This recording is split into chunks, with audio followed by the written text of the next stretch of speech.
சில பேர் உடனே சொல்லணும்னு சொல்றீங்க. உடனே சொல்லணும்னு சொல்றாங்களா கையை தூக்குங்க. இல்லை செய்தி முடிய சொல்லணும்னு சொல்றாங்க கையை தூக்குங்க. செய்தி முடிய சரி, ஓகே. அப்ப சரி, முக்கியமான ஒரு செய்தி, நல்ல செய்தி, நமக்கு சந்தோஷம் தரக்கூடிய ஒரு செய்தி. நிச்சயமா நம்முடைய உள்ளமெல்லாம் சந்தோஷப்படும். அருமையான நம்முடைய பிள்ளைகள் ரஞ்சித்துக்கும் ஏஞ்சலுக்கும் தேவன் கர்ப்பத்தின் கனியை ஆசீர்வதித்திருக்கிறார். அவர்கள் 10 வருடம் காத்திருந்தார். தேவன் அவருடைய கண்ணீரை துருத்தியிலே வைத்து பதில் கொடுத்திருக்கிறார். அதற்காக எத்தனையோ ஜெபம், எத்தனையோ பிரயாசம். அப்போ அவங்க அதை உறுதிப்படுத்தி அவங்க நடுவில் சொல்லணும். முதலாவது தேவ சமூகத்தில் வச்சுதான் அதை அறிவிச்சிட்டு அதன் பின்பாக எல்லாருக்கும் சொல்லணும்னு நினைத்தபடியினால அது அவங்க இந்த நாளிலே உங்க மத்தியிலே சொல்லும்படி கேட்டுக்கொண்டார்கள். அப்போ தேவ நாமம் உண்டே மகிமைப்படட்டும். நமக்கு எல்லாருக்கும் சந்தோஷம். நம்மளோட பிள்ளைகள் பல்கி பெருகும் பொழுது அதுல இருக்கிற சந்தோஷம் இதயம் சொல்ல முடியாது. எல்லாவற்றையும் கணக்கில் வைத்திருக்கிற ஆண்டவருக்கு நம்முடைய ஜெபங்கள், நம்முடைய எல்லாம் அறிந்திருக்கிறார். அப்போ நம்முடைய பிள்ளைகளுக்காக நாம் தொடர்ந்து ஜெபிக்கணும். தேவன் கொடுத்ததை, அந்த அருணோதயத்தை அவருடைய கண்கள் நிச்சயமாய் காணும். இது தேவன் உடன்படிக்கையாக அவர்கள் குடும்பத்துக்கு கொடுக்கிற ஒரு பிள்ளையாக இருக்கும். நிச்சயமாய் காத்திருந்து பெற்றுக்கொண்டது நிச்சயமாகவே தேவன் அதை கொண்டு பல காரியங்களை செய்வோம். எதுவுமே நாம் காத்திருந்து பெற்றுக்கொள்ளும் பொழுது அதற்குரிய பெருமதி அதிகமாகும். சில காரியங்கள் நான் பின்பாக சொல்லுகிறேன், இப்போ சொல்லக்கூடாது, பின்பாக நான் சொல்லுகிறேன். நான் சில இதயத்தில் சில காரியங்களை போட்டால் மிகவும் சந்தோஷமா இருக்கு. அருணோதயத்தை கையில எடுத்துட்டு பின்பாக எங்கள் மத்தியிலே அதை நான் சொல்லுகிறேன். காத்திருங்கள், நிச்சயமாய் தேவன் நம் கண்கள் காண செய்வார். ஆகவே இன்றைய செய்திக்காக நம்ம ஒரு விசை சிரம் தாழ்த்தி தேவனை நோக்கி நன்றியோடு துதித்து இந்த நாளிலே செய்தியை கேட்கும்படியாய் நம் இதயத்தை ஆயத்தப்படுத்தும். நன்றி அப்பா, இதோ உங்களுடைய நடுவிலே பிள்ளைகள் உங்களுடைய வார்த்தையை கேட்பதற்கு ஆயத்தமாய் வந்திருக்கிறோம். ஆண்டவரே, எங்கள் நடுவிலே பேசும், எங்களை ஆயத்தப்படுத்தும். இன்னுமாய் எங்களுக்குள்ளே என்னென்ன காரியங்கள் சரி செய்யப்படணுமோ அவைகளை சரிப்படுத்தும். நீர் காண்பித்தது போல, சொன்னது போல தகப்பனே, நீர் வருகிற அந்த நாள் மட்டும் நாங்கள் மட்டுமல்ல, எங்கள் சந்ததி சந்தானம் நிச்சயமாய் செய்து முடிக்க வேண்டிய காரியங்கள் உண்டு. அதற்காக இப்பொழுதே எங்களை ஆயத்தப்படுத்துகிறீர். அதற்காக நன்றி சொல்லுகிறோம். உங்களுடைய கருத்தில் ஒப்புக் கொடுக்கிறோம். இந்த நாளிலும் பேசும் கர்த்தாவே, அது அடியாக கேட்கிறோம் என்று சொல்லி இயேசு கிறிஸ்துவின் நாமத்தில் ஒப்புக் கொடுக்கிறோம். நன்றி தகப்பனே. ஓய்நாள் முக்கியமான ஒரு காரியத்தின் நடுவிலே பேசும்படியாய் ஆண்டவர் முதலாவது வசனத்தை வாசித்து விட்டு நாம் அதன் பின்பாக ஒரு காரியமாய் பார்க்க போகிறோம். ஆகவே 2 ராஜாவின் புத்தகம் 2 Kings chapter 10 verse 32 வாசிங்க. அடுத்து 2 ராஜாக்கள் 10வது அதிகாரம், இந்த பேஜ் வந்து 480வது பக்கம் இருக்குது. பழைய ஏற்பாடு 2 Kings chapter 10 verse 32 வாசிங்க. அந்நாட்கள் முதல் கர்த்தர் இஸ்ரவேலை குறைந்து போக பண்ணினார். ஆமென். அந்நாட்கள் முதல் இஸ்ரவேலை குறைந்து போக பண்ணினார்.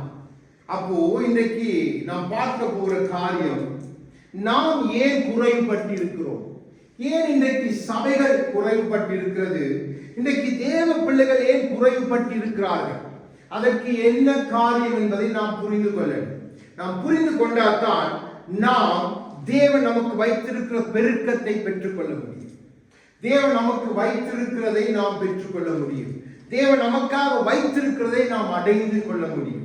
அப்போ இங்கே இஸ்ரவேலர் குறைந்து போக பண்ணினார் என்று இருக்கு. ஆனா தேவன் அவர்களை குறைந்து போக பண்ணினாரா? இல்லை, இஸ்ரவேல் தங்கள் காரியங்கள் நிமித்தம் குறைந்து போனார்களா என்பதைத்தான் நாம் பார்க்க போகிறோம். அப்போ ஒரு குறைவு என்று சொன்னால், இந்த இஸ்ரவேல் ஜனங்கள் நம்மை போல அன்று தேவ ஜனங்களாய் அழைக்கப்பட்டு நமக்கு முன்னோடின தேவ பிள்ளைகளாய் இருக்கிறவர்கள் ஏன் குறைவுபட்டார்கள்? ஏன் இன்றைக்கு கிறிஸ்தவ உலகம் குறைவுபட்டு கொண்டிருக்கிறது? ஏன் நம்முடைய குடும்பங்கள் குறைவுபடுகிறது?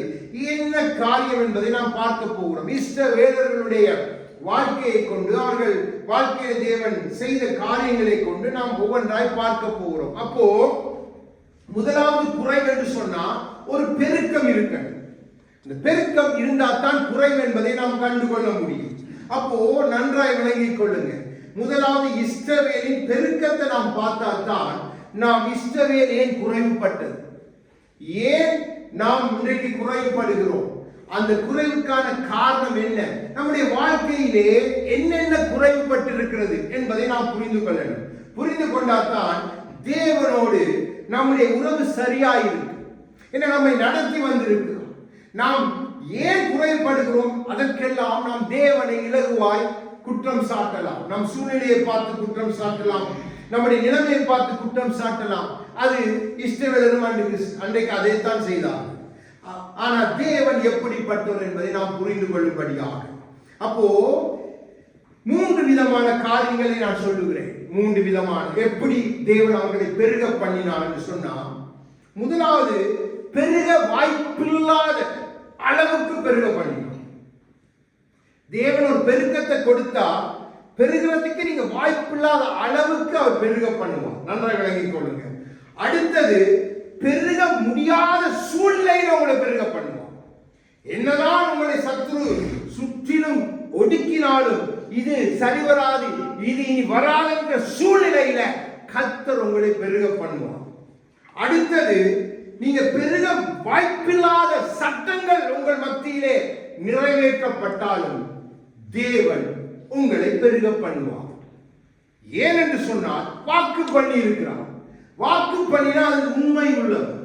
வாக்கு பண்ணினால் அதிலே மாறாதவர். உடன்படிக்கையும் மகத்துவத்தையும் காக்கிற தேவன் என்று தானியேல் ஜெபிக்கும் பொழுது ஜெபிக்கிறார். நெகேமியா அப்படியா ஜெபிக்கிறார். அப்போ அவர் ஒரு நாளும் வாக்கு பண்ணிட்டு அதுல மாறுறதே இல்லை. அப்போ அதற்கு சாட்சியாய் நாம் ஒரு சில காரியங்களை பார்த்தா தான் நமக்கு தெரியும் அவர் வாக்கு பண்ணினதை நிறைவேற்றி இருக்கிறாரா என்று பார்த்துட்டு பின்பாய் நாம் மற்ற காரியங்களை பார்ப்போம். அப்போ ஆதியாகமம் 13:16 வாசிங்க. Genesis chapter 13 verse 16 வாசிங்க. உன் சந்ததியை பூமியின் தூளை போல. ஆபிரகாமை பார்த்து முதலாவது சொல்லுகிறார், பூமியின் தூளை போல உன்னை நான் பெருக பண்ண போறேன். எப்படி பெருக பண்ண போறேன்? பூமியின் தூள் என்றால் அதை எண்ணத்தக்கவன் யார் என்று ஆண்டவரே கேட்கிறார். அப்போ இதை தேவன் நிறைவேற்றினாரா என்று நாம் பார்க்க வேண்டும்.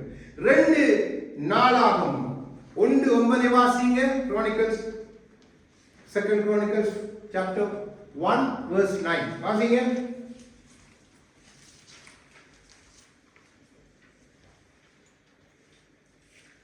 ரெண்டு நாளாகமம் 1வது அதிகாரம் 9வது வசனம். கொஞ்சம் அப்படியே முன்னுக்கு வரீங்களே.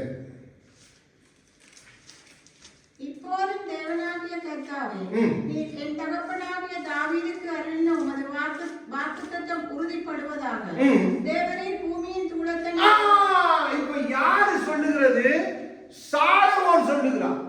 எப்படி நீர் ஜனங்களை பெருக பண்ணி இருக்கிறீர்? பூமியின் தூளை போல. அப்போ தேவன் பெருக பண்ண நினைச்சிட்டா அதை தடுக்க ஒருவரால் முடியாது. சொன்னதை இங்கே சாலமோன் உறுதிப்படுத்துகிறார். அதான் ஆவியானவர் ஒவ்வொரு வார்த்தைக்கும் உறுதியாய் வார்த்தைகளை வைத்திருக்கிறார். 2வது சொல்லுகிறார் ஆதியாகமம் 22:17 வாசிங்க. Genesis 22:17.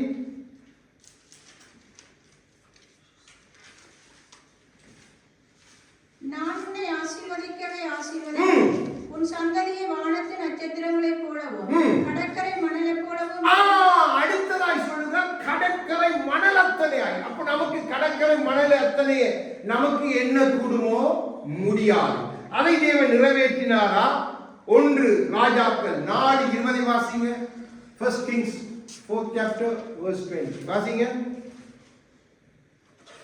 நான் ஆங்கிலத்தில் சொல்ற அந்த சகோதரனுக்கு விளங்காதனால தப்பி சொல்லுங்க.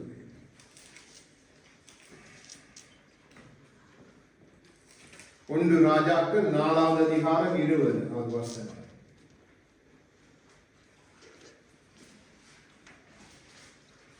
யூதாவும் இஸ்ரவேலும் கடற்கரை மணலை.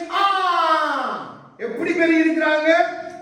கடற்கரை மணலை போல பெருகி இருக்கிறாங்க. தேவன் சொன்ன பாருங்க, அதை நிறைவேற்றுறது அவரை போல யாருமே இல்லை.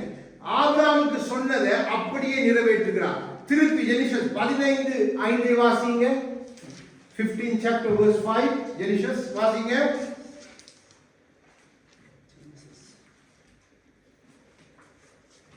பின்னும் அவர் அவனை நோக்கி, இந்த தேசத்தை உனக்கு சுதந்திரமாக கொடுக்கும் பொருட்டு உன்னை ஊர் என்கிற கல்தேயருடைய பட்டணத்திலிருந்து அழைத்து வந்த கர்த்தர் நானே என்றார். 15 அப்படியே இருக்கு. நட்சத்திரங்களை போல இல்லையா? அவர் என்னை வெளியே அழைத்து விமானத்தை அண்ணாந்து பார், நட்சத்திரங்களை எண்ண உன்னாலே கூடுமானால் அவைகளை எண்ணு என்று சொல்லி. அடுத்ததான் சொன்ன நட்சத்திரங்களை போலவும் சந்ததி இருக்கும் ஆபிரகாமே. இப்போ அதை எப்படி நிறைவேற்றுகிறார்? டியாட்ரானமி 1 chapter verse 10 உபாகமம் 1:10 வாசிங்க. ஏன்னா நாம் தேவனுடைய வாக்குத்தத்தம் எப்படிப்பட்டது என்பதை நீங்க புரிந்தாதான் ஏன் இஸ்ரவேலர் குறைந்து போனாங்க, ஏன் நாம் குறைகிறோம். உங்கள் தேவனாகிய கர்த்தர் உங்களை பெருக பண்ணினார். இதோ இந்நாளில் நீங்கள் வானத்தின் நட்சத்திரம். ஹalleluya. நம் தேவன் சொல்லிட்டார், அதை நிறைவேற்றி முடிக்கிறதுல அவருக்கு நிகர் அவர்தான். நன்றாய் நம் தேவனை குறித்த ஒரு காட்சி நம்முடைய இதயத்தில் எப்பொழுது நாம் வைத்துக் கொள்ளணும். ஏன்னா நம்முடைய குறைகள் வரும்பொழுது நாம் உடனே கையை காட்டுறது, ஆண்டவரே உம்மால செய்ய முடியாது, உம்மாலை பார்த்து இப்படி இருக்கிற. ஆனா தேவன் எப்படிப்பட்டவர் என்பதை நாம் புரிந்து கொண்டால் நம் நிலைகள் மாறும். நாம் ஒரு நாளும் அந்த காரியத்துக்குள்ளே நாம் தேவனை கொண்டு வர மாட்டோம். இப்போ பாருங்க, நான் முதலாவது சொன்னேன், பெருக வாய்ப்பில்லாத அளவு பெருகினார்கள் என்றா யாத்ரா உங்களுக்கு தெரிஞ்சபடியான வசனங்களை சொல்லி கொண்டு போறேன். எக்ஸோடஸ் 1 chapter verse 12 யாத்ராகமம் 1:12 சொல்லுகிறது, ஒடுக்கப்பட்ட நேரத்துல பெருகினார். ஒடுக்கப்பட்ட நேரத்துல அவங்க அது பெருக வாய்ப்பில்லாத அந்த சமயத்துல ஒடுக்கத்துல அவர்களை தேவன் பெருக பண்ணினார். அடுத்ததாக நான் சொன்னேன், வாய்ப்பில்லாத சூழ்நிலையில தேவன் பெருக பண்ணுவார். யாத்ராகமம் 1:10 பாருங்க, அங்க தந்திரம் பண்ணுகிறான் பார்வோம், அங்க சூழ்நிலை வாய்ப்பே இல்லை. ஆனா ஆதிலும் தேவன் பெருக பண்ணுகிறார். தம்முடைய ஜனங்களை பெருக முடியாத சூழ்நிலையில பெருக பண்ணுகிறார். அடுத்ததாக பாருங்க, யாத்ராம் 1:14 அவர் ஜீவனை கசப்பாக்கின பொழுதும் அவர்கள் பெருகிறார்கள். ஏனென்றால் அந்த சட்டம் கொடுத்து அவர் சொல்லுகிறான், இவர் ஜீவனை நான் கசப்பாக்குவேன் என்று அவர்கள் மேல விசாரணைக்காரரை வைக்கிறான். அதாவது அதிகாரம் செலுத்தி இவர்களை ஒடுக்கி இவர்களை கொண்டு வேலை வாங்குவதற்கு. அப்போ அவர்களுக்கு வேறு சிந்தனையே வரக்கூடாது. எந்த நேரம் வேலை வேலை வேலை வேலை, அந்த சுமை. அப்படியே அந்த சூழ்நிலையிலும் தேவன் அவர்களை பெருக பண்ண வாக்கு பண்ணிட்டார் என்று சொன்னார், அதை நிறைவேற்றி முடிப்பார் ஆண்டவர். அவர்கள் விசாரணைக்காரனை வைத்து அவங்க ஒரு டாஸ்கை கொடுத்து நீங்க இவ்வளவு செங்கல் செய்யணும் என்று சொன்ன பொழுது கூட தேவன் பெருக பண்ணினார். அடுத்தது ஆண் பிள்ளைகளை நதியிலே எரியும்படி சட்டம் வந்த பொழுது கூட தேவன் அவர்களை பெருக பண்ணுகிறார். அப்போ பெருக வாய்ப்பில்லாத அளவுக்கு பெருக பண்ணுவார். பெருக முடியாத சூழ்நிலை நம்மை பெருக பண்ணுவார். அதே போல என்னதான் சட்டம் தேவ பிள்ளைகளுக்கு விரோதமாக எழும்பி வந்தாலும் தேவ ராஜ்யத்தை தடுத்து நிறுத்த ஒருவனாலும் முடியாது என்றார். அங்கே ஆபிரகாமுக்கு வாக்கு பண்ணினார். நன்றாக விளங்கிக் கொள்ளணும். இதை நாம் விளங்கிக் கொள்ள இந்த தேவ பிள்ளைகள் சில நேரத்தில் விளங்கிக் கொள்வதில்லை. சட்டம் வந்த பொழுது அங்கே தானியேல் ஜெபிக்கிறான், தானியேலோடு கர்த்தர் இருக்கிறார். அப்போ அதே மாதிரி தான் தேவன் நம்மை பெருக்க நினைச்சிட்டார் என்று சொன்னால் அதை யாரும் தடுக்க முடியாது. அப்போ தேவன் நம்மை இப்படியாய் பெருக பண்ணினார், இஸ்ரவேலை இப்படியாய் பெருக பண்ணினார். அப்போ இங்கே வசனம் சொல்லுகிறது, அந்த வசனம் 2 ராஜாக்கள் 10:32 வசனம் சொல்லுகிறது, குறைந்து போனார்கள். அப்போ இங்கே அந்த குறைவு என்ற அந்த வார்த்தை, குறைந்து போனார்கள். அசகேல் அவர்களை குறைந்து அவன் அங்கே வந்து அவர்கள் ஒடுக்கின பொழுது அவர்கள் குறைந்து இஸ்ரவேலர் குறைந்து போக தொடங்கினார்கள் என்று வேதம் சொல்லுது. அப்போ இங்கே குறைவு என்ற அந்த இடத்திலே எபிரேய மொழியிலே கொடுக்கப்பட்டிருக்கிற வார்த்தை என்ன? கொட்சா என்று சொன்னா அந்த வார்த்தை தான் அங்கே குறைவுக்கு கொடுக்கப்பட்டிருக்கிறது. அப்போ இந்த வார்த்தைக்கு சில அர்த்தங்கள் உண்டு. ஏன்னா நம் குறைவென்றோனே நம்முடைய மைண்ட்ல என்ன வரும்? கர்த்தர் குறைய பண்ணல, கர்த்தர் அடித்து அப்படித்தான் நாம் நினைப்போம். ஆனா இங்கே சொல்லப்பட்ட இந்த வார்த்தைக்கு நீங்க உங்கள்கிட்ட டிக்ஷனரி இருந்தா நீங்க எடுத்து பார்க்கலாம். இங்கே இந்த குறைவென்ற வார்த்தைக்கு சொல்லப்பட்டது எபிரேய பதத்திலே கொட்சா என்று சொல்லி, அப்போ QATSH. அப்போ அந்த குறைவு என்றதுக்கு நாம் என்ன என்று பார்த்தா தான் தேவன் எதனால் அவர்கள் குறைந்து போனார்கள் என்பதை நமக்கு எழுதி வைத்திருக்கிறார். அது நமக்கு விளங்கி கொண்டால் தான் நமக்கு தெரியும். அப்போ முதலாவது இந்த குறைந்து போக காரணம் என்ன? லேவியர் 14:41 எடுத்து வாசிங்க. லெவிட்டிகஸ் 14:41 எடுத்து வாசிங்க. லேவியர் ஆகமம்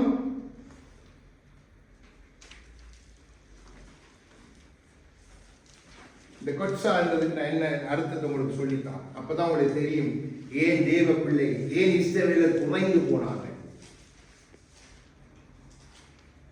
லேவியர் 14வது அதிகாரம் 41வது வசனத்திற்கு வாசிங்க.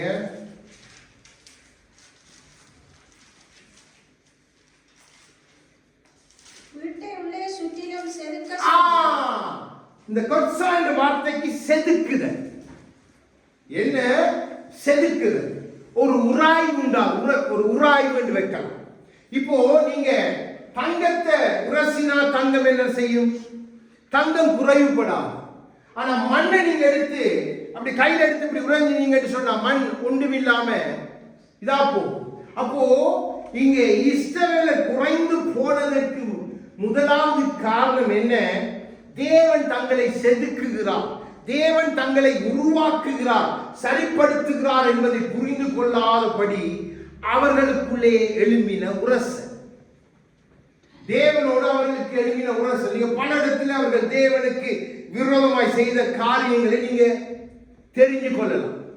அப்போ அந்த உரசல் நிமித்தமாய் முதலாவது இவர்கள் குறைந்து போக தொடங்கினார்.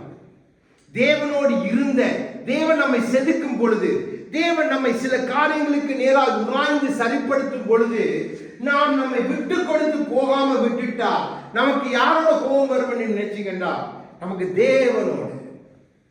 தேவன் நம்மை செதுக்குகிறார், உருவாக்குகிறார் என்றால் தேவன் நமக்கு வைத்திருக்கிற அந்த பெருக்கத்துக்கு நேராக நம்மை கொண்டு போறதுக்கு தேவன் வைத்திருக்கிற வழி. அதை இஸ்ரவேலர்கள் புரிந்து கொள்ள இல்லை. இன்னைக்கு தேவ ஜனங்களும் தேவன் கொஞ்சம் பரிசுத்தம் நீதியா இருந்து அப்படி செய்யுங்கன்னு சொல்லிட்டா தேவ ஜனங்களுக்கு தாங்க முடியறதே இல்லை. ஆகவேதான் இன்னைக்கு சபைகளுக்கு நீங்க பார்த்தீங்கன்னு சொன்னா தாறுமாறு. தேவன் எதை செய்ய விரும்புகிறார் என்பதை புரிந்து கொள்வதற்கு ஆவியின் அறிவில்லாமல் மனுஷ மூளையில அவர்கள் தங்களுக்கு தெரிந்த காரியங்களை நடத்துறபடினால் இப்ப குறை வந்த உடனே நாம் சாதாரண குறை வேண்டாம், ஒரு குறை எண்ணிக்கையில குறை வந்தது, அளவில குறை வந்தது அப்படி நாம் நினைக்கலாம். ஆனால் தேவன் குறைவு என்பதை எதை அடையாளப்படுத்தினார் என்றால் நமக்கு சில நேரங்கள்ல நாம் சில காரியங்களை எபிரேயர் அந்த மொழியின் ஒரிஜினல் மொழியில் இருக்கிற பதத்தை எடுத்து பார்த்தா தமிழாக்கம், அது ஆங்கிலத்தில் எடுத்து தமிழாக்கம் பண்ணி பார்த்தீங்கன்னா அதுக்கு நிறைய அர்த்தங்கள் வந்து கொண்டே இருக்கும். நான் ஏன் உங்களுக்கு சொல்லித்தாண்டா நீங்க அப்படி வேதத்தை படிக்க பழகணும். சில விஷயங்கள் என்ன நமக்கு நேரடி ஒரு மொழியில இருந்து மொழிபெயர்க்கப்பட்டு கையில கொடுக்கப்பட்ட வேதம். அப்போ நம்ம வேதத்தை வேதத்தை ஆராய்ந்து பாருங்கள், அதுல தப்பே இல்லை. நீங்க பார்த்தா தான் உண்மையான காரியங்களை நீங்க புரிந்து கொள்ள முடியும். அப்போ இவங்க குறைந்ததுக்கு காரணம் உள் உரசு. தேவன் செதுக்கும் பொழுது அவர்கள் தேவனுக்கு தங்களை விட்டு கொடுக்க முடியல, அதால குறைந்து போக பண்ணினான். அதால கோத்துரங்களுக்குள்ள உராசுதல் பிரிந்து பிரிந்து பிரிந்து பல காரியங்களுக்கு அடிபடவும் எதிரியோட கையில போய் மறிக்கவும் அவர்கள் காரியத்தை விட்டு கொடுத்தார். அப்போ குறைபட அந்த கோத்திரங்கள் தேவன் பெருக்க கொடுத்த பெருக்கத்தை கடற்கரை மணலத்தனையாய் நட்சத்திரங்களைப் போல பெருக்கின ஜாதி குறைய தொடங்கி இன்றைக்கு தேவ ஜனங்கள் குறைகிறது. அப்படித்தான் பின்பாய் சொல்லிக் கொண்டு போகும்போது உங்களுக்கு ஒவ்வொரு காரியமாய் விளங்கு. அப்போ முதலாவது காரியம் உள் உராசு செதுக்குது. அடுத்ததாய் நீதிமொழிகள் 26:6 வாசிங்க. Proverbs 26:6. மூடர் கையிலே செய்தி அனுப்புகிறவன் தன் கால்களையே தரித்து கால்களை வெட்டுதல். கால்களை வெட்டுதல் என்று சொன்னால் அடுத்த காரியம் என்னென்றால் பாருங்க, இன்றைக்கும் இது தேவ பிள்ளைகள் மத்தியிலே நடந்து கொண்டிருக்கிற காரியம். கால்கள் மிக முக்கியம். நடப்பதற்கு, கிரியை செய்வதற்கு கால்கள் இல்லாமல் ஒன்றும் செய்ய முடியாது. கால் ஒரு முக்கியமான. அப்போ ஒரு சபையிலே கால்களை போன சமூகங்கள் இருப்பாங்க.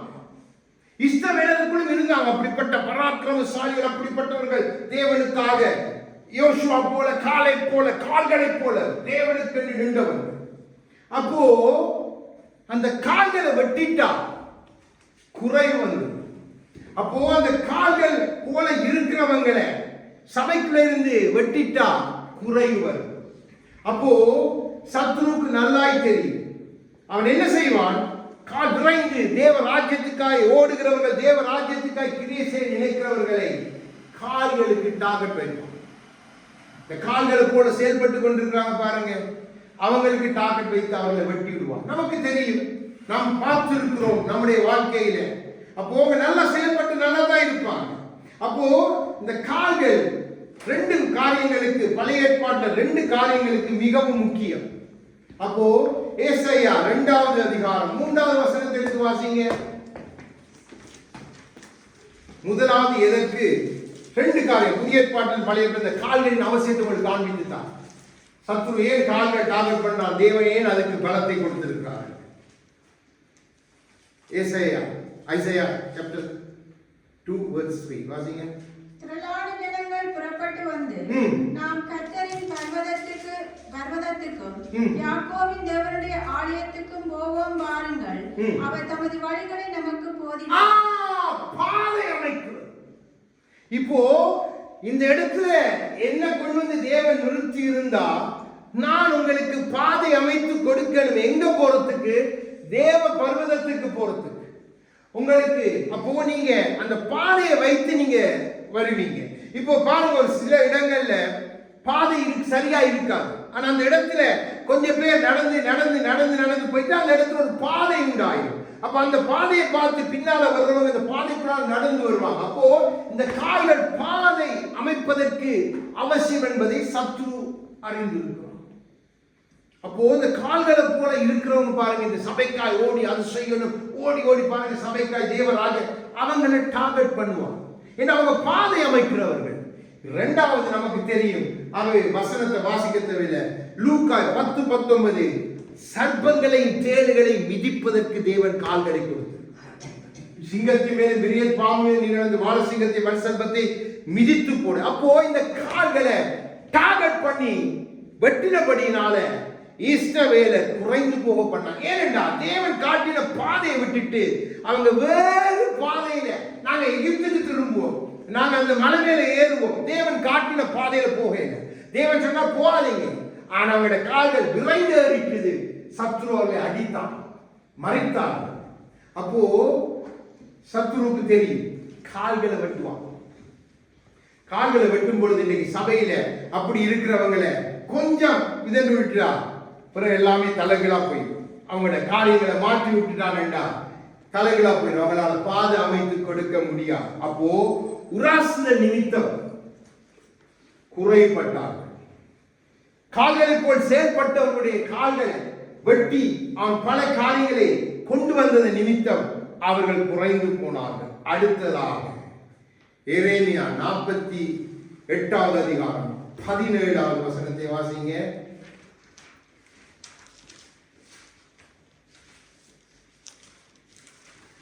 ஏன் இப்போ குறைந்தார்கள், ஏன் சபையில பிள்ளைகள் குறைகிறார்கள் என்பதை நீங்க புரிந்து கொள்ளணும். ஏன் நம்முடைய வாழ்க்கையில் இதெல்லாம் சம்பவிக்கிறது, அதுக்கு பின்பாய் மற்ற காரியங்களை சொல்லித்தார். ஜெரமியா chapter 48 verse 17 48:17 எரேமியா.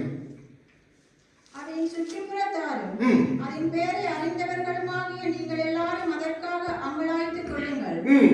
பெலனான தடியும் அலங்காரமான கோலும் எப்படி உடைந்ததென்று சொல்லுங்கள். என்ன பண்ணுவான்? கிளைகளை வெட்டுவான். அலங்காரமான கோல், கிளைகள் எப்பொழுதும் அலங்காரம், மரத்துக்கு அலங்காரம் கொடுக்கிறது பாருங்க இந்த கிளைகள். ஆகைதான் ஆண்டவர் சொன்னார், நான் திராட்சை செடி, என்னிலே நீங்க கிளைகளா இருக்கிறீங்க. அப்போ இந்த கிளைகளை வெட்டப்பா அலங்காரமா தேவ சமூகத்துல இருக்கிற கிளைகளை டார்கெட் பண்ணும். அது தேவ சபைக்குள்ளே அலங்காரம், ஜெபத்தில் அலங்காரமா இருக்கும், துதியில் அலங்காரமா இருக்கும். வெட்டி போடும், ஜெபம் இல்லாதபடி, துதி இல்லாதபடி வெட்டி போடுவான் கிளைகள். அடுத்தது என்ன செய்வான்? தண்டு.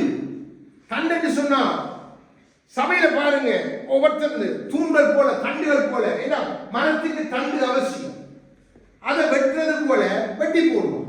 வெட்டின உடனே திடீரென்று நமக்கு தெரியாது, ஏன் நல்லா இருந்த சகோதரன், நல்லா இருந்த சகோதரி என்ன திடீரென்று பின்வாங்கி போயிட்டா, திடீரென்று விட்டுட்டு ஓடிட்டாங்க, திடீரென்று சபைக்கு வராங்க இல்லைண்டா நம்ம நினைக்கிறது என்ன? சத்துரு வெட்டி போட்டான். சத்துரு அவங்களை டார்கெட் பண்ணி வெட்டி போட்டான். ஏன்னா ஒரு குடும்ப தலைவரை வெட்டினா குடும்பத்தை வெட்டிடலாம். ஒரு குடும்ப தலைவியை வெட்டி விட்டுட்டா உள்ளுக்குள்ள உள் நாட்டு கலவரம் உண்டாக்கி விட்டுருவான். அப்போ இங்க பாருங்க, எரேமியா சொல்றான், இது எப்படி உடைந்தது? நான் பார்க்கிறேன் அந்த மரத்தை பார்த்துட்டு சொல்றான் எரேமியா தீர்க்கதரிசி, ஆண்டவரே இவ்வளவு அலங்காரமா, இவ்வளவு பலத்த தண்டுகள் பலமா இருந்ததே, இந்த மரம் எப்படி உடைந்தது என்று இஸ்ரவேலை பார்த்து சொல்லுகிறான். அப்போ சத்துரு கிளைகளை உடைத்தான், சத்துரு தண்டுகளை வெட்டினான். ஆகவே இஸ்ரவேலர் குறைந்து போக தொடங்கினான். இன்றைக்கு தேவ சபையில பாருங்க, நல்லா ஊழியம் செய்யணும், என்ன அனுப்பும் ஆண்டவரே, என்ன இலங்கைக்கு அனுப்பும், என்ன இந்தியாவுக்கு அனுப்பும், என்ன லண்டனுக்கு அனுப்பும், அடிச்சு நான் போறேன், யார் போட்டி நான் போறேன் கதறினவங்க. திடீரென்று பார்த்தா கிளவட்டப்பட்டு தண்டு உடைஞ்சு போயிட்டு.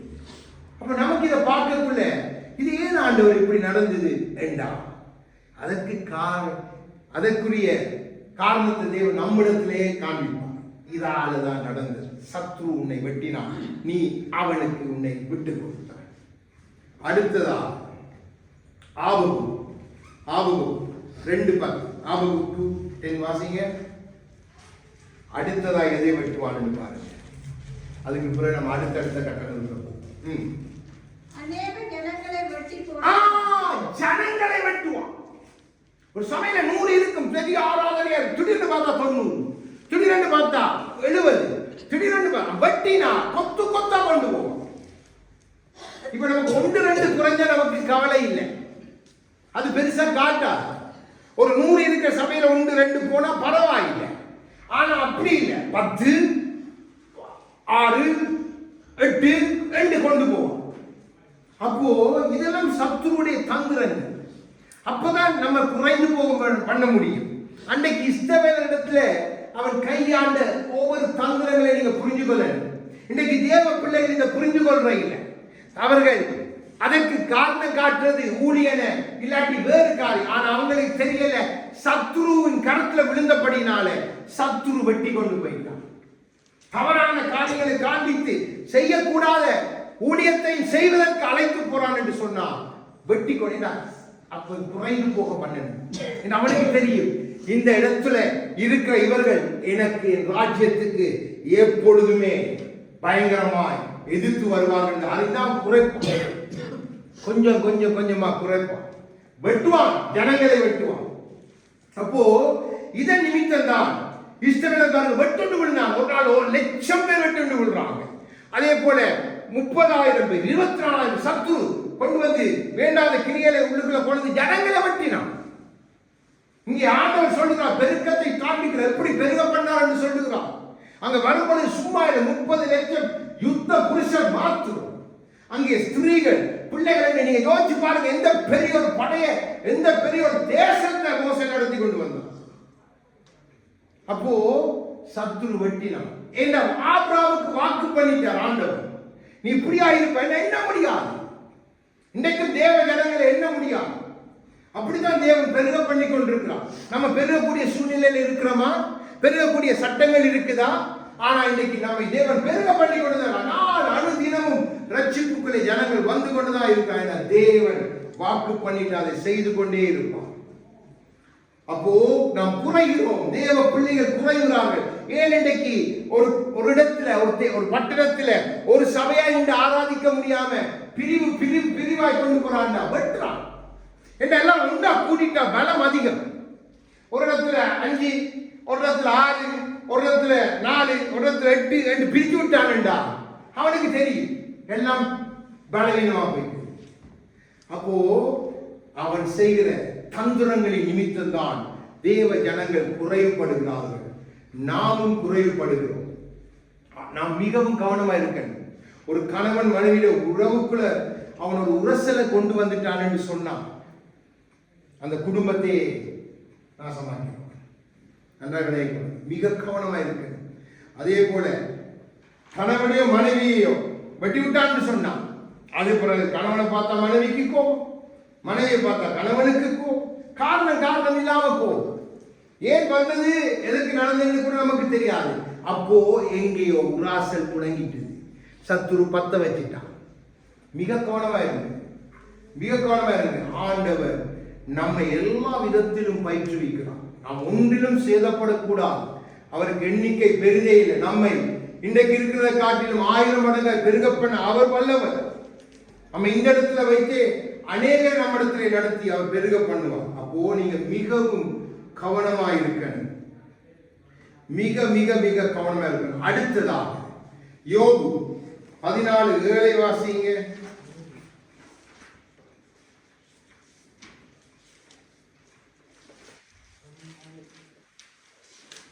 Job 14:7.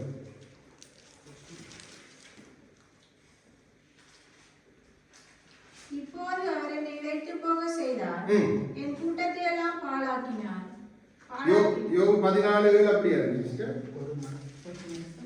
யோபு 14:7. ஒரு மரத்தின் மீதாவது நம்பிக்கை உண்டு, அது வெட்டி போடப்பட்டாலும் திரும்ப வெட்டுவான். இப்பதான் ஒரு பிரச்சனை இல்லை, நோயிலிருந்து விடுதலை ஆயிருப்போம், இல்ல ஏதாவது ஒரு பிரச்சனை உடனே அடுத்த பிரச்சனை தேவன் நம்ம தலைக்க பண்ணுவான். திருப்பி ஒரு பிரச்சனை கொண்டு வருவான், திருப்பி ஒரு பிரச்சனை, திரும்ப வெட்ட வருவான். அவனுக்கு பாருங்க, தேவ பிள்ளைகள் வளரக்கூடாது, தேவ குடும்பங்கள் கர்த்தருக்குள்ள சமாதானமாய் சந்தோஷமா இருக்கக்கூடாது. மனைவியால பிரச்சனை முடிஞ்சா பிள்ளையால பிரச்சனை, கணவனால பிரச்சனை, அப்படியே வேலையால பிரச்சனை, அப்படியே வேற பிரச்சனை, பல பிரச்சனைகளை மாறி மாறி கொண்டு வரும். இதை நம்ம புரிஞ்சு கொள்ளலண்டா நம்ம வேற மாதிரி செயல்பட ஆரம்பிச்சு. நம்ம கோபம் யாரோட வரும்? கர்த்தாவே நீரே என்ன குறைஞ்சு போக, கர்த்தாவே நீரே எனக்கு செய்தி என்று நாம தேவனை கேள்வி கேட்டு. ஆனா இங்க காரியம் வேறு விதமாய் போய் கொண்டிருக்க. தேவன் நம்மை பெருக பண்ணது இல்லை, அவரை போல யாருமே இல்லை. சத்துரு நமக்கு எப்பொழுதுமே திரும்ப பிரச்சனை கொண்டு வருவான். சொந்தங்களால பிரச்சனை வரும், நண்பர்களால பிரச்சனை வரும், அதை முடிச்சிட்டு இங்க வரக்குள்ள மற்ற பிரச்சனை. நன்றாக விளங்கிக் கொள்ளுங்க. மோசேயோட வாழ்க்கையில் உங்களுக்கு ஒரு காரியத்தை நான் காண்பித்துக் கொடுக்கிறேன். யாத்ரா 2:11 நீங்க வாசிக்க வேண்டும். பாருங்க, மோசே வெளியில போகும் பொழுது அங்கே ஒரு எபிரேயனும் ஒரு எகிப்தியனும் சண்டை பிடிக்கிறாங்க. மோசே போனான், அடிச்சான் எகிப்தியனை, மண்ணில் போட்டு மூடிட்டான், பிரச்சனை முடிஞ்சது. ஒரு தேவ பிள்ளைக்கும் ஒரு வெளி ஆளுக்கும் பிரச்சனை வந்துட்டா அதை நம்ம இலகுவாய் தீர்த்தலாம். அந்த உரசல் இலகுவாய் நம்ம தீர்த்து விட்டுறோம், பிரச்சனை இல்லை. ஆனா அதிலேயே சொல்லுது, அடுத்த நாள் மோசே வரும்பொழுது 13வது வசனம் சொல்லுது, எபிரேயனும் சண்டை பிடிக்கிறான். அதை மோசையால தீர்க்க முடியல. மோசே தான் ஓட வேண்டி இருந்துச்சு. தேவ பிள்ளைகளுக்குள்ள, நல்லா ஜெபிக்கிறவர்களுக்குள்ள, நல்லா துதிக்கிறவர்களுக்குள்ள, நல்லா ஊழியம் செய்யறவர்களுக்குள்ள ஒரு உராசலை கொண்டுட்டாங்கடா, அதை தீர்க்கிறது ரொம்ப கஷ்டம், ரொம்ப கஷ்டம். இது அவனுடைய தந்திரங்கள் உண்டு. இதனாலதான் அன்றைக்கு இஸ்ரவேலை குறைந்து போக தொடங்கினாங்க. இன்றைக்கும் தேவ ஜனங்கள் குறைந்து போனாங்க. அப்படி இருக்கிறாங்க, இப்படி இருக்கிறாங்க, அவங்க நல்ல ஆசீர்வாதமா இருக்கிறாங்க, ஏன் நாங்க இப்படி? அப்போ நமக்குள்ள குறைவு வர துவங்கிடும். ஏன்னா நமக்குள்ள வேற காரியங்களை கொண்டு போட்டுருவாங்க. நம்ம ஒரு நாளும் ஒருத்தருடைய வளர்ச்சியை பார்த்து நாம் சந்தோஷப்படணும். மற்றவர்கள் தேவ பிள்ளைகளுடைய வளர்ச்சியை பார்த்து, தேவ பிள்ளைகளுடைய அவருடைய முன்னேற்றம் ஆவிக்குரிய பார்த்து நம்ம சந்தோஷப்படணும். உங்களுடைய வாழ்க்கையில கர்த்தர் செய்த ஒவ்வொரு காரியங்கள் குறித்து நாம் சந்தோஷப்படணும். இல்லைன்றால் நாம் குறைந்து போக தொடங்குவோம். அதுக்கு நான் பல அவரால் தான் நான் குறைஞ்சு போனேன், இவால குறைஞ்சு போனேன், அந்த குடும்பத்தால குறைஞ்சு போனேன், இந்த குடும்பத்தால குறைஞ்சு போனேன். நீங்க யாராலும் யாரும் குறையில. சாத்தான் உங்கள கையை வச்சுட்டான். சாத்தான் தந்திரமாய் கிரியை தொடங்கிட்டான். நம்ம அதை அறிஞ்சு அதை தெரிந்து கொண்டு நாம அதிலிருந்து வெளிவராட்டி நாம் குறைந்து கொண்டே போய்கொண்டே இருக்கும். அப்போ இது இஸ்ரவேலர் குறைந்தது எதனால், அவர்கள் எப்படி குறைந்ததற்கு காரணம் என்ன? உள்ளூர் ஆசை, அவருடைய கிளைகள் வெட்டப்பட்டது, தண்டுகள் உடைக்கப்பட்டது. அதே போல திரும்ப திரும்ப அவர்கள் நடந்த சம்பவங்கள் காரியங்களால பல காரியங்களால அவங்க குறைஞ்சு வந்துட்டாங்க. இப்போ ஏன் இஸ்ரவேலருடைய குறைவுக்கு அடுத்த காரியங்கள் உங்களுக்கு நான் காண்பித்துக் கொடுக்கிறேன். முதல் ஏன் அவர்கள் தங்கள் நிமித்தம் எப்படி குறைந்தால், தங்கள் நிமித்தம் பாருங்க, ஆண்டவர் நிமித்தம் அல்ல, தங்கள் நிமித்தம் அவர்கள் குறைந்தார்கள். அதைத்தான் உங்களுக்கு காண்பித்து ஓசியாடுங்க. 4:7 4வது அதிகாரம் 7வது. இது இன்றைக்கு தேவ பிள்ளையோட வாழ்க்கையில நடக்கிற காரியங்கள். நன்றாய் விளங்கிக் கொள்ளுங்கள். நான் ஒவ்வொன்றாய் காண்பித்துக் கொள்கிறேன். நமக்குள்ள வந்த குறைவுக்கான மிக முக்கியமான காரியங்கள். ஓசியா 4:7 வாசிங்க. அவர்கள் எவ்வளவாய் பெருக்கினார்களோ அவ்வளவாய் எனக்கு விரோதமாய் பாவம். கர்த்தர் பெருக்கத்தை கொண்டு வரும் பொழுது, நம்மை பெருக பண்ணும் பொழுது, நம்மை வசதியில் பெருக பண்ணும் பொழுது, நம்முடைய தரத்திலே பெருக பண்ணும் பொழுது நமக்குள்ளே பாவத்தை கொண்டு வருவார். நம்மகிட்ட ஒரு ஹீரோ இருக்கக்குள்ள கர்த்தாவே ஸ்தோத்திரம் ஸ்தோத்திரம் ஸ்தோத்திரம், 50 ஹீரோ இருக்கக்குள்ள கர்த்தாவே நன்றி அப்பா நன்றி, உண்மையாய் கொடுப்போம், எல்லாம் செய்வோம். அதே நம்மிடத்துல 50,000 ஹீரோ வந்துட்டா, என் வழி தனி வழி கர்த்தாவே, என் வழி தனி வழி, நான் விரும்பினதை தான் செய்வேன். பாருங்க, ஐயோ எனக்கு வேண்டிய அளவு போதிய அளவு இருக்குது பாருங்க, என் கையின் சாமர்த்தியத்தால நான் சம்பாதிப்பேன். இப்படித்தான் இஸ்ரவேலர் சொன்னார். இப்படி சொல்லுகிற அநேக கிறிஸ்தவர்கள் உண்டு. தேவனை அது பாவமாய் வந்தா பின்னால் அவங்களுக்கு குறை வரப்போகுது. அது தேவன் பெருக்கத்தை கொடுத்து பார்ப்பார், நல்லா கொடுத்து பார்ப்பார். சில நேரங்கள் அவங்க பெருகி எவ்வளவாய் பெருகினாங்களோ, வசதி பெருகிச்சு, நல்ல திராட்சை தோட்டங்கள், நல்ல தானியங்கள், அப்பா மும்மாரி மலை, சும்மா நிழல்ல இருந்து அப்படியே குளிர் காய்ந்து அப்படி இருந்துட்டு யெஷுரன் என்ன செய்தான்? கொழுத்து துடித்து உதைத்தான் என்று ஆண்டவர் சொல்லுகிறார். நன்றாக விளங்க. தேவ பிள்ளைகள் தேவ சமூகத்துக்கு வராமல் என்ன தெரியுமா? எல்லாம் போதுமா, எல்லாம் பெற்றுட்டாங்க ஆண்டவர். ஆண்டவரே சரியான பிஸி பாருங்க, நான் இன்னொரு ஒரு நாளைக்கு வாரம், எப்பயாவது வாரம் ஜெபத்துக்கு. ஐயோ ஆண்டவரே, வீட்டுல டைமே இல்லை, வீட்டே நான் ஜெபிக்கல, பிறகு ஜெப கூட்டம் என்ன நான் எப்படி வருவேன்? யோசிச்சு பாருங்க. வசதி பெருகும் பொழுது, நாம் பெருகும் பொழுது நமக்குள்ளே பாவத்தை கொண்டு வருவோம். நமக்கு கொடுத்த ஐஸ்வர்யத்துல, நமக்கு கொடுத்த ஆவிக்குரிய இதுல நமக்கு பெருமை, நமக்கு இதை கொடுத்துனாண்டா பாவம் நம்ம குறைந்து போக. அப்போ மிக இன்னைக்கு தேவ பிள்ளைகள் எப்படி பெருகணும்? அவங்க பெருகணும், துதியில பெருகணும், ஸ்தோத்திரத்துல ஜெபத்துல பெருகணும், தேவனுக்கு கொடுக்கிறதுல பெருகணும், தேவ ராஜ்யத்துக்கு பெருகணும்.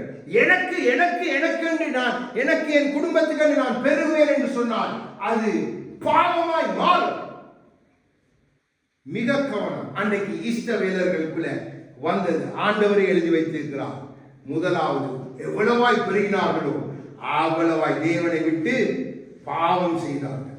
இப்போ சகரியா 2:4, சகரியா 2:4 பாத்தீங்க, chapter 2 verse 4. இவனை அவர் நோக்கி, நீ ஓடி இந்த வாழ்வனிடத்தில் சொல்ல வேண்டியது என்னவென்றால், எருசலேம் தன் நடுவிலே கூடும் மனுஷரின் திரளிலும் மிருக ஜீவன்களின் திரளிலும் மதியில்லாத பட்டணங்கள்.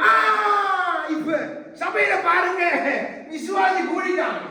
சபையில சும்மா காசு பணம் குவிஞ்சிட்டது, எல்லாம் குவிஞ்சிட்டது. ஆனா சபை பரிசுத்தம் என்கிற மதிலை இடிச்சு போட்டு, நீதி என்கிற மதிலை இடிச்சு போட்டு, சபைக்குள்ள கூத்தும் கும்மாளம். யுத்துக்கு இப்ப புதுசா ஒரு ட்ரெண்ட் வச்சிருக்காங்க. யுத்துக்கு நல்ல பாபக்கி போட்டு, கோழி சுட்டு, கறி சமைச்சு, அதான யுத், அதான யுத்தம் வளர்க்குறாங்க. ஆம்பளையும் பொம்பளையும் விட்டு.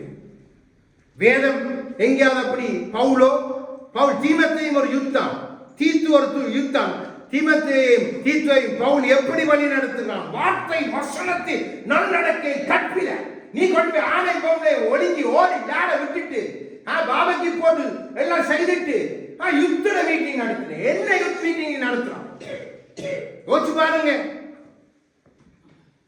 வெளிநாட்டுக்கு நம்ம தேசத்திலே வந்துட்டு வெக்கமா இல்லையா? மது இடிந்து போயிட்டு என்ன ஜனத்துறை என்ன செய்யறேன்னு தெரியும். யாரா செய்யணும் பாருங்க, யுத் மீட்டிங் வைக்கணும் பாருங்க, அது செய்ய பாருங்க. அதனால 3 நாள் அங்க கேம்ப் போடுறோம். 3 நாள் நாங்க சர்வீஸா நீங்க வாங்க, உங்களுக்கு ரூம் எல்லாம் தரலாம். அடுத்த வருஷம் வந்து நாங்க செய்ய போறோம். அவர் ஃபேமஸ் டான்சர் இல்ல, அவர் மொட்டை தலையோட வந்து ஆடினார்டா. அப்படி ஆசீர்வாதம், அப்படி அபிஷேகம் பார்த்த உள்ளம் குமுறு. இப்படியெல்லாம் நீங்க தேவராஜ்யத்தை கட்ட முடியாது. மதில் இடி உன் மதிய பெருக்கத்தாலே நீ இடிக்கப்பட்ட.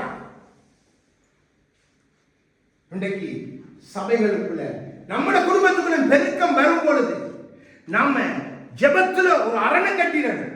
துதியாக நம்ம குடும்பத்தை சுற்றி ஒரு அரணை கட்டிடணும். ஏண்டா இது இல்லை, அது நம்மள நோக்கம்.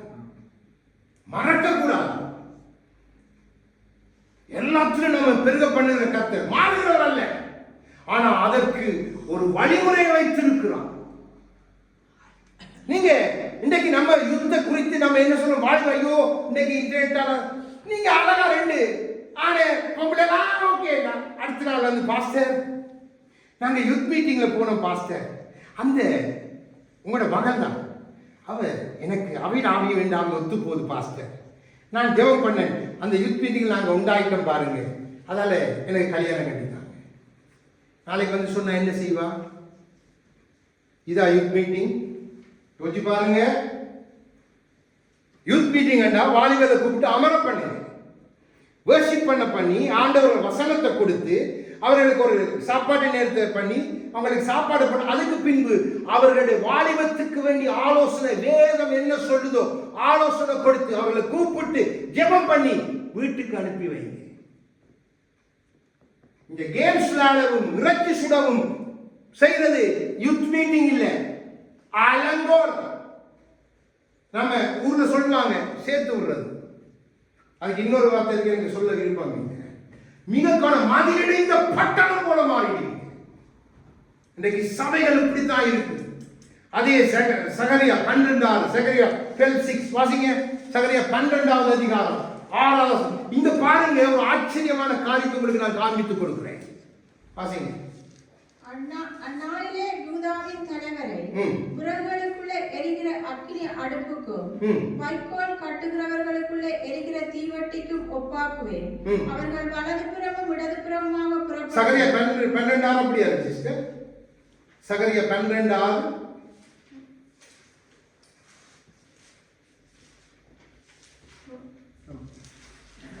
வாசிங்க. சுற்றிலும் இருக்கிற எல்லா ஜனங்களையும் பட்சிப்பார்கள். எருசலேம் திரும்பவும் தன் ஸ்தானம் எருசலேம் திரும்பவும் தன் ஸ்தானத்தில் கட்டப்படும். அப்போ இப்ப எருசலேம் எங்க போயிட்டது? இப்ப எருசலேமை பார்த்துதான் ஆண்டவர் பேசுகிறார். ஆனா ஆண்டவர் சொன்னா எருசலேம் திரும்பவும் அதன் ஸ்தானத்தில் கட்டப்படும். இப்ப நம்ம ஜெனவால இருக்கிறோம். ஜெனவா என்ற நகரத்துல இருக்க ஜெனவாட பேர்லாம் இருக்கிறோம். நம்ம சொல்ல ஜெனவா திரும்பவும் கட்டப்படும். அப்போ ஏன் அதை தேவன் சொல்லுகிறார் என்று சொன்னா, அதற்கு உங்களுக்கு சில காரியங்களை காண்பித்துக் கொடுக்கணும். எரேமியா 13வது அதிகாரம் 11வது வசனத்தை எடுங்க. எப்படி இந்த ஜனங்களை தேவன் இன்றைக்கு தேவ ஜனங்கள கூட்டத்தை காண்பித்தார். இந்த வசனத்தில் அழகாய் ஆண்டவர் தீர்க்கதரிசியை கொண்டு எழுதி வைத்திருக்கிறார். வாசிங்க. இன்றைக்கு சபை இருக்கு. ஆண்டவர் பேர்லாம் இயேசு இயேசு இயேசு முடியும், இயேசு முடியும். சபைக்குள்ள நடக்கிற காரியங்களை காண்பிக்கிறேன். வாசிங்க. 13 எரேமியா 13வது அதிகாரம் 11வது வசனம். எரேமியா chapter 13 verse 11. கட்சியானது மனுஷனுடைய அறைக்கு சேர்க்கையா இருக்கிறது போல நான் இஸ்ரவேல் குடும்பத்தார் அனைவரையும் யூதாவின் குடும்பத்தார் அனைவரையும் எனக்கு ஜனங்களாகவும் கீர்த்தியாகவும் துதியாகவும் துதியாகவும் மகிமையாகவும் சேர்க்கையாக்கி கொண்டேன். இவங்க கர்த்தருடைய இடுப்புல சேர்க்கையாக்கப்பட்ட கச்சா இருக்கும் வரைக்கும் துதியும் ஜெபமும் எப்படி எல்லாம் இருக்கு. அது சபை என்ன கர்த்தரோடு இணைக்கப்பட்டிருக்கு, பரிசுத்த ஆவியில இணைக்கப்பட்டிருக்கு. பரிசுத்தம், நீதி, ஆண்டவரே, ஆண்டவருக்கு பயப்படுற பயம், ஆண்டவருக்கு கொடுக்கிற கொடு. அந்த கச்சை அந்த அறையை விட்டு நீங்கின உடனே அது தன் ஸ்தானத்தை விட்டு நீக்கப்பட்ட ஜெருசலேம் போல அது என்னென்னத்தை இழந்ததுன்னு நீங்க பார்த்தீங்கன்னா, முதலாவது மதிப்பை இழந்தது. தேவ ஜனம் என்கிற மதிப்பை இழந்து இன்னைக்கு எத்தனை தேவ ஜனங்கள் இருந்து கொண்டிருக்கிறாங்க தெரியுமா? எத்தனை சபை தேவனுடைய சபை என்கிற மதிப்பை இழந்து கிளப்பாய் மாறிட்டது. யோசிச்சு பாருங்க, மதிப்பை இழக்க பண்ணுவோம். நம்ம ஒரு நாள் மதிப்பு இழந்து போனோம், அடுத்தது மகிமை இழக்க பண்ணுவோம். ஆண்டவர் சொன்னார், இவர்களை மகிமையாய் சேர்த்துக் கொண்டேன், இவர்களை நான் என்னுடைய பிள்ளைகள் என்று மதிப்பு கொடுத்து சேர்த்துக் கொண்டேன். அதை எடுத்துருவான், உங்களோட மகிமை எடுத்துருவான். பின்பா ஜனம், தேவ ஜனம் என்கிற அந்த சாயலை எடுத்துருவான் உங்களுக்கு. அப்போ எருசலேம் தான் ஆண்டவர் சபதம், ஆண்டவர் கூறுற இடம் தான். ஆனா உள்ளுக்குள்ள அன்னைக்கு கண்டுகுட்டிய பண்ணி வச்சு கூத்தாடினது போல காரியம் தாருமா. அப்போ நமக்கு தெரியும் தேவன் எவ்வளவு தூரம் நம்மை கூர்ந்து பார்க்கிறார் என்பது கூட தேவ பிள்ளைகள் புரிந்து கொள்றதே இல்லை. அப்போ பாருங்க, அடுத்தது ஸ்தானம் இழந்து போய், அடுத்த குறைவு ஸ்தானத்துல தேவன் உங்களுக்கு கொடுத்திருக்கிற தேவ ஜனம் என்கிற ஸ்தாண்டைக்கு இஷ்டவேலர் அதை இழந்தாங்க. ஆகவேதான் ஆண்டவர் சொன்னார், ஜெருசலேம் தன் ஜனத்தை இழந்தது, தன் மகிமையை இழந்தது, தன் ஸ்தானத்தை இழந்தது, தன் துதியை இழந்தது, தன்னுடைய சகலத்தை இழந்தது. அப்போ மிக கவனம். தேவன் நமக்கு சில காரியங்களை கொடுத்திருந்தால் அதை நம்ம விட்டு கொடுக்கவே கூடாது. உலகத்துக்காக, தேவனுடைய சமூகத்தை, தேவனுக்காய் நாம் எடுக்கிற ஜெபத்தை, தேவனுக்காய் நாம் கொடுக்கிற பணத்தை, தேவனுக்காய் நாம் செய்கிற ஊழியத்தை ஒரு நாள் விட்டுறக்கூடாது. விட்டீங்கடா நீங்க மதில் இடிந்த பட்டணம், மதிப்பிழந்த ஜெருசலேம், மதிப்பிழந்த தேவஜனம். நான் உங்களை அவரா ஐயோ நேற்று தான் என்னோட சினிமா பார்த்துட்டு போனவர். ஐயோ அவர்களை எடுத்தாலே அரசியலும் சினிமாவும் தானே கதை.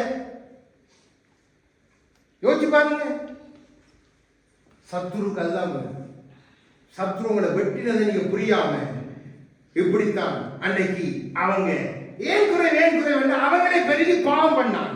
அவங்களே தன்னுடைய திரட்சினால எல்லாத்தையும் தேவனுடைய நியாய பிரமாணங்களை பரிசுத்தத்தை உடைச்சு போட்டாங்க.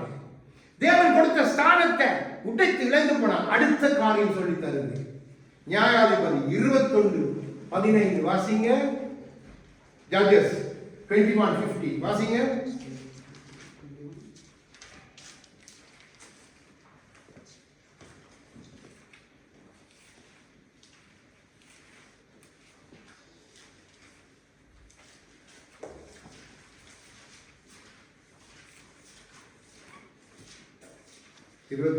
அதிகாரம் 15வது வசனம்.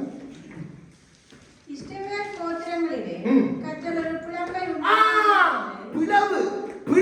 பிளவு உண்டாயி, டிவிஷன், செப்பரேஷன் உண்டாயிட்டு. சபைகளுக்கு இன்னைக்கு பாருங்க, தேவனுடைய பிள்ளைப்பா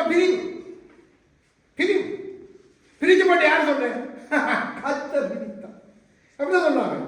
அங்கே பெஞ்சமினர் விபச்சாரம் பண்ணி அடிக்கப்பட்டு பிளவு உண்டாயிட்டு. என்ன சொல்றாங்க வசனத்திற்கு வாசிக்கிறோம்? இஸ்ரவேல் கோத்திரங்களிலே கர்த்தர் ஒரு பிளவை கர்த்தர் செய்தார், இயேசு செய்தார், ஆகியோர்களுக்கு செய்தார். இன்னைக்கு இப்படி சொல்ற தேவ ஜனங்கள் எத்தனை பேர் இருக்கிறாங்க? ஆண்டவர் தெரியாது, அவருக்கு தெரியாது. நான் ஜெபிக்காத அவருக்கு தெரியும், நான் ஜெபிக்காட்டி தெரியாது, அவருக்கு செய்ய முடியாது, அவருக்கு கேட்க முடியாதா, அவருக்கு பார்க்க முடியாதா? பிளவு, தேவனோட பிளவு, இன்றைக்கு சபைக்குள்ள பிளவு. அந்த விளங்கி கொள்ளுங்க பிள்ளை. ஏன் குறைவு? தேவ ஜனங்களுக்குள்ள அன்றைக்கு இஷ்டமில்லை ஏன் குறைந்தான் வைத்து நாம் இன்று நடக்கிற காரியங்களை ஆராய்ந்து கொண்டிருக்கிறோம்.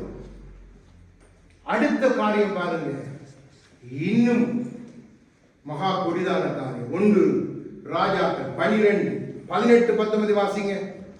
1 Kings 12th chapter verse 18 and 19 வாசிங்க.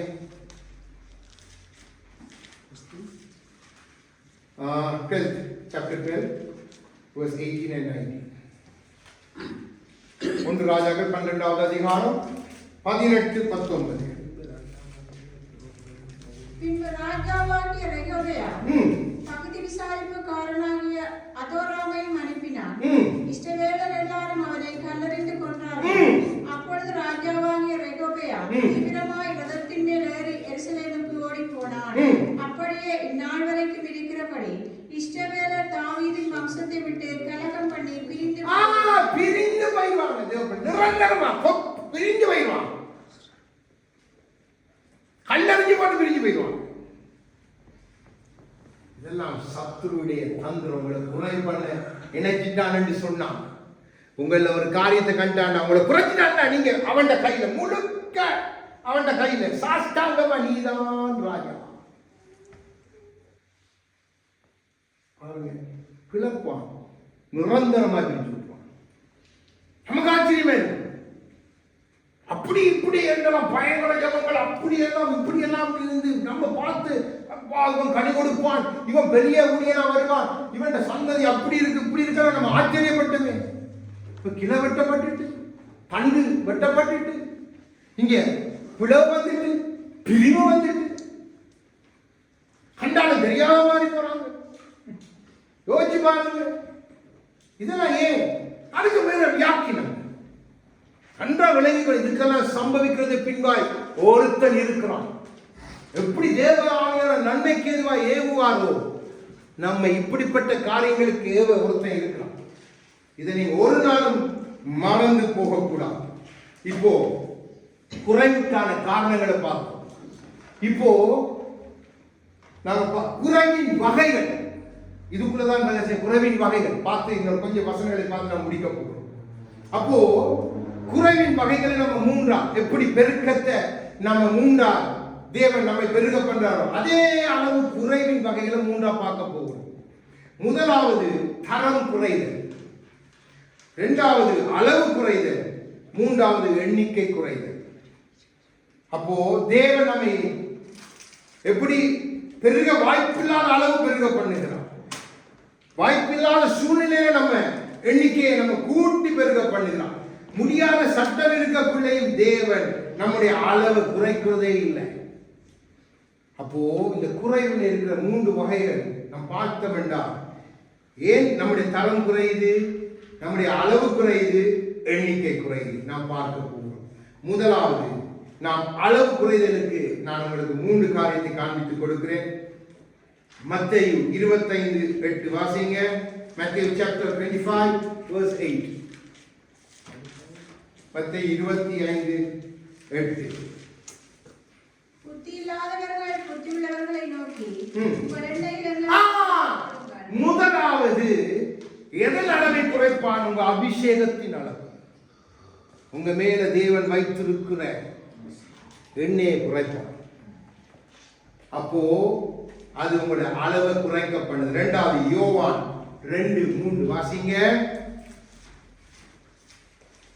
எண்ணெய் வந்து அபிஷேகத்துக்கு அடையாளம். அடுத்தது யோவான் John chapter 2 verse 3.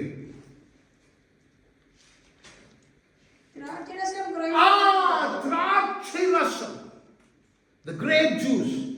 திராட்சை ரசம் எதை அடையாளப்படுத்துகிறது? நம்முடைய சந்தோஷத்தை குறைப்பான். பாருங்க எப்படி சத்துரு கிரியேஷன் நீங்க புரிஞ்சுக்கொள்ள. தேவன் சொன்னார் என் சந்தோஷம் நிறைவா இருக்கிறேன். பவுல் சொன்னார் நான் எப்பொழுதும் சந்தோஷமா இருக்கிறேன். ஆனா குறைப்பான். திராட்சை ரசத்தை உங்க சந்தோஷத்தை குறைப்பான். அடுத்து 1 Kings verse 17 வாசிங்க. சரி, நான் சொல்றேன். மாவு குறைந்தது, மாவு குறைந்தது. அண்ணா விளைய கொடுங்க. மாவு என்றா நம்முடைய பிழைப்பு, நமக்கு இருக்கிற வாய்ப்புகளை குறைய பண்ணுவான். கர்த்தருக்குள்ளே நமக்கு தேவன் வைத்திருக்கிற வாய்ப்புகளை பிழைப்புகளை குறைய பண்ணுவான். இது குறையும் பொழுதே நமக்குள்ளே அளவு குறைஞ்சது. அளவு குறைஞ்ச உடனே நம்ம நினைக்கிறது வேற காலம். ஆனா இங்க எது குறைப்பட்டிருக்கு? நம்முடைய அபிஷேகம், நம்முடைய சந்தோஷம், நமக்கு தேவன் வைத்திருக்கிற வாக்கு தத்துவத்திலே நாம் பெற முடியாதபடி நம்மை குறைபட வைத்திருவான். மிகவும் ஒரு வற்றி போன ஒரு சூழ்நிலைக்குள்ள நம்ம கொண்டு விட்டுருவான். விட்டுட்டு நம்மளை தேவனை பார்த்துக்கு அன்னைக்கு ஜனங்கள் வற்றி போன வறண்ட இடத்துல வந்து தாகம் வந்த பொழுது தேவனுக்கு விரோதமாய் முறுமுறுத்தார்கள். தேவன் உயர்தரமான மன்னாவை கொடுத்த பொழுதும் அவர்கள் தேவனுக்கு விரோதமாய் முறுமுறுத்து காடைகளை கேட்டார்கள். அப்படி ஒரு சூழ்நிலைக்கு நம்மளை கொண்டுட்டான். ஆண்டவரே இப்படி இருந்ததே, ஏன் இப்படி கொண்டு வந்தீங்க? தாவீது கேட்கல பாருங்க. ராஜா வெறுங்காலம் நடந்து போறான். ஆண்டவர் பார்த்து கேட்கல, வாயை மூடிட்டு போறான். ஏன்னா அவனுக்கு தெரியும் திருப்பி ஒரு பெரிய மேன்மை இருக்குது. அப்போ நம்ம அதை தெரிஞ்சு கொள்ளணும், நம்ம அதை புரிஞ்சு கொள்ளணும். தேவ ஜனங்க அதை புரிஞ்சு கொள்றே இல்லை. அது அந்த சபையில இந்த சபையில இருந்த ஒரு ஆசீர்வாதம் இல்லை, ஒன்றுமே இல்லை. அங்க வர அப்பா ஆசீர்வாதம் ஆசீர்வாதம், அந்த மாதிரி ஆசீர்வாதம் போய் விழுந்துட்டா உடனே ஆசீர்வாதம் தான் வருது. ஆசீர்வாதம் ஆசீர்வாதம், உடுப்புல ஆசீர்வாதம், பரிசுத்தமா உடுக்க வேண்டும், பரிசுத்தமா உடுத்த. இன்னைக்கு உடுப்பு பார்க்க நமக்கு, இந்த உடுப்புல விலையை பார்க்க நமக்கு கஷ்டமா இருக்கு. யோசிச்சு பாருங்க. அப்போ அளவை குறைப்பான். அப்போ குறைப்பு உங்களுடைய பரிசுத்த நீதி உங்களுடைய எல்லாமே குறைஞ்சு போட்டுரும். அதான் அபிஷேகத்துக்குள்ள இருக்கிற காரியம். ஆவியானவரை உங்களை விட்டே போக பண்ணிடுவான். மிக கவனமா இருங்க பிள்ளைகளே. அன்றைக்கு இஸ்ரவேல் ஜனங்களுக்குள்ள அதைத்தான் செய்யணும். மகிமையாய் தொடர்ந்து வந்த ஆவியானவர் பின்னாலே இக்கபோத் மகிமை இழந்து போகுது. அங்க வந்து பெலிஸ்தியர் பிடிச்சிட்டு போறாங்க. யோசிச்சு பாருங்க. அடுத்ததான் தரம் குறையுது. நம்முடைய தரம் குறையுது. பிரசங்கி 10:10 எடுங்க.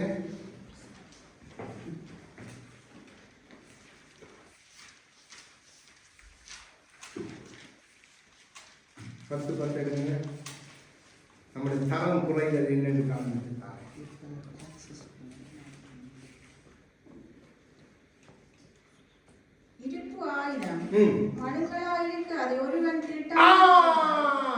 நம்முடைய கூர்மையை குறைஞ்சு போடுவோம். நம்ம ஆண்டவருக்கு அப்படி இருக்கணும் இப்படி இருக்கணும் என்றெல்லாம் சொல்லி தேவ சொன்ன கூர்மை உள்ள ஆயுதமாய் ஆக்குவேன் என்று சொன்ன தேவனை விட்டு நம்முடைய கூர்மையை மழுங்கி போக பண்ணிடுவோம். நம்முடைய தரம் குறைஞ்சு, நம்முடைய கூர்மை குறைஞ்சிட்டா நம்ம ஒன்று செய்யலாம். அதை திருப்பி நெருப்புல போட்டு அடிச்சு மீண்டுமா பட்டை தீட்டி கூர்மையாகும். அது கூர்மை குறைகிறதுக்கு பல காரியங்கள் இருக்கு.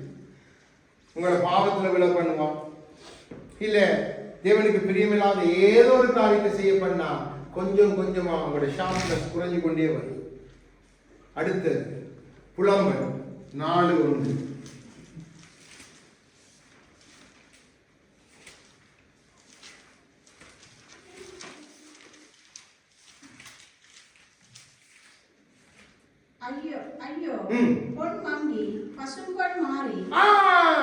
உங்களுடைய பிரகாசம், உங்களுக்கு என்ன தேவன் கொடுத்திருக்கிறாரே ஆவிக்குரிய பிரகாசம், அதை மங்கி போக பண்ணிடுவான்.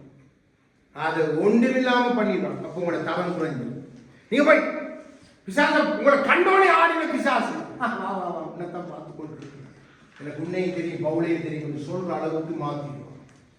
உங்களோட பிரகாசம் அப்ப குறைஞ்சு போயிட்டு நல்லா விளைய. அடுத்ததான் ஐசாயா 1:25 வாசிங்க. ஐசாயா புத்தகம் 1:25 அதை பார்த்து முடிக்க போகும்.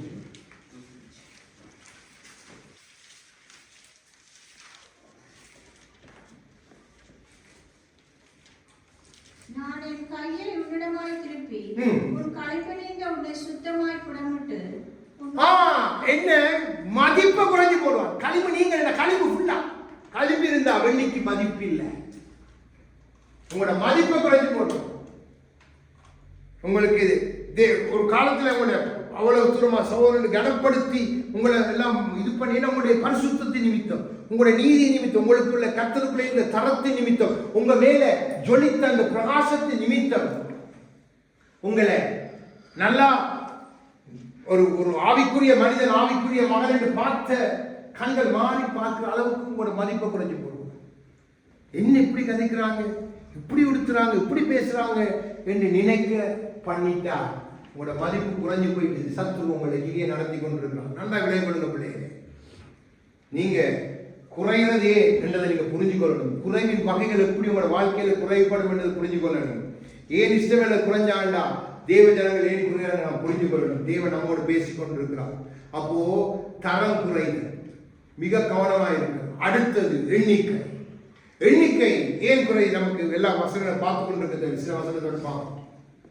முதலாவது எண்ணிக்கை குறைவதற்கு காரணம் என்ன தெரியுமா? தேவ பிள்ளைகள் மத்தியில உலகத்தை விரும்புகிறது, உலகத்தின் மேல வருகிற உலகத்தினால் உண்டாகிற மயக்கம், பணத்து மேல வருகிற மயக்கம், உலக வாழ்வை நேசிக்கிற. அது என்னது? கொஞ்ச நேரம் சினிமா பார்ப்போம், கொஞ்ச நேரம் சீரியல் நாடகம் பார்ப்போம், கொஞ்ச நேரம் போய் ஊதுவோம், கொஞ்ச நேரம் போய் தண்ணி அடிப்போம், அடிச்சு போட்டு வந்து அப்படியே கொஞ்சம் கொஞ்சமா கொண்டு போயிடுவோம். நன்றாக உங்களோட எண்ணிக்கையை குறைப்படும். உங்களுக்கு கர்த்தருக்குள்ள உங்களுக்கு வைத்திருக்கிற ஒவ்வொரு காரியமாய் குறைப்படும். அடுத்தது அப்போ அதுக்கு உலகத்தை விரும்பி போன தேமாவை நமக்கு தெரியும். பவுலே சொல்லுகிறான், உலகத்தை விரும்பி போய்ட்டானே தேமா என்று சொல்லி பவுல் சொல்லுகிற வசனம் நமக்கு தெரியும். அடுத்தது சவாலை எதிர்கொள்ள முடியாம நம்ம போயிடுவோம். நமக்கு ஊழியத்தில் வர்ற சவால்கள் எதிர்கொள்ள முடியாம நம்ம போயிடுவோம். அப்போஸ்தலர் 13 வாசிங்க. அப்போ Acts 13 வாசிங்க. இன்னொரு காரியத்தை பார்த்து முடியும். பவுலும் அவனை சேர்ந்தவர்களும் பாப்போ பட்டணத்தை விட்டு கப்பலேறி பம்பிலியாவில் இருக்கும் பெர்கே பட்டணத்துக்கு வந்தார்கள். யோவான் அவர்களை விட்டு பிரிந்து இப்ப இவங்க போறாங்க. சவால் நிறைந்த ஒரு பிரயாணம், கடல் பிரயாணம், சவால் நிறைந்த. யோவான் போகவே இல்லை. சவாலை எதிர்கொள்ள முடியாம அந்த நாள்ல வாலிபனாங்கிற பயந்து பின்வாங்கி போகிறான். பின்னால் அவன் சாதித்தான். ஆனா அந்த சூழ்நிலையில் சவாலை எதிர்கொள்ள முடியாம நம்மோடு இருக்கிறவங்க சவாலை எதிர்கொள்ள முடியாம போவாங்க. நமக்கு பலவிதமான சவால்கள் வரும் ஊழியத்தில். அப்போ உடன் ஊழியர்கள் சரியா இணைந்து செயல்பட்டு ஆண்டவர் அப்படிதான் சேர்த்து அனுப்புறது. இல்லைன்னா சவால்களை கண்டு பின்வாங்கி பண்ற இருதயத்தை கொடுத்து சவால்களுக்கு நம்ம ஒரு நாள் பின்வாங்க கூடாது. அது எந்த சவால், நம்மளோட குடும்பத்தில் வர்ற சவாலா இருக்கலாம், நம்முடைய ஊழியத்தில் வர்ற சவாலா இருக்கலாம், நம்மளோட வேலையில வர்ற என்ன இருந்தாலும் நம்ம அதை தாழ்மையை ஏற்றுக்கொண்டு கர்த்தரை முன்னுக்கு நிறுத்திடுறது.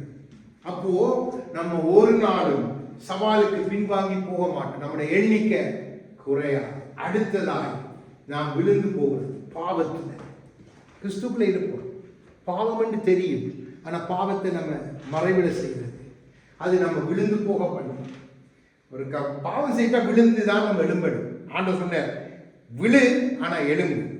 ஆண்டவர் ஒரு நாள் விழுந்து விட விடுறவர் அல்ல, எழுப்புகிறவர். இஸ்ரவேல் பல இடத்துல விழுந்து போனாங்க. ஆண்டவர் எரேமியாவோட கேட்கிறார், விழுந்தவன் எழும்புகிறது இல்லையோ? அப்போ தேவன் விழுந்து போக பண்ணுகிறவர்கள் சாத்தான் நம்மளை விழுத்துகிறான். அப்போ இப்படிப்பட்ட காரியங்கள் தேவ பிள்ளைகள் இருக்குது. தேவ சம்மதம்.